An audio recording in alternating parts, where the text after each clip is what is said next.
Our third bank coverage is Bank Mandiri. A bit of an interesting one. So the banks have still got quite strong sales growth. Bank Mandiri 9% in the first quarter. The loan growth, the revenue from loans has slowed. The interbank is a big negative, but the fee income has gone the other direction, so it's increased. We see over the next 12 months that the sales growth, though, will slow back down to just 1.5%. In terms of cash flow, so if we look at the total cash flow of the last just over 5 years, it's barely positive, and this is the lowest of the big three banks which we cover.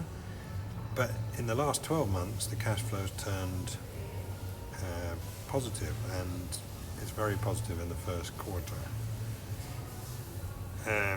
It's actually the highest out of all the three. So for the next 12 months, well, we still have cash flow about the same, just slightly lower, 22 trillion of free cash flow. In the balance sheet, so the key is the other short-term assets, which are the earning assets. So growth has been negative for 3 out of the last 5 years, and it was again in the first quarter. The trend of growth has been trending lower, and we see that it's going to be still lower again in the second quarter, but then it will pick up to positive growth again in the second half of the year. In terms of profit, the net profit is growing. That's 8% growth year on year, so a little bit slower than the sales.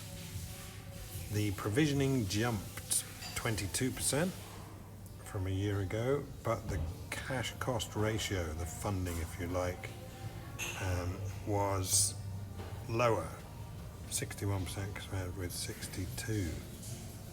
I got this 69% here in the fourth quarter. So the average of the last 12 months cost ratio is 64%, so we're using that for the next 12 months, and that gives us slightly lower profit growth, minus 3.6%.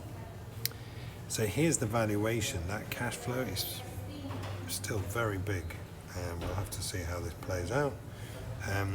As this is very new, a new thing for them, we're using a huge valuation because we're a bit unsure about this cash flow, 70%, and that gives us a target price of just under 9,000, as you can see there.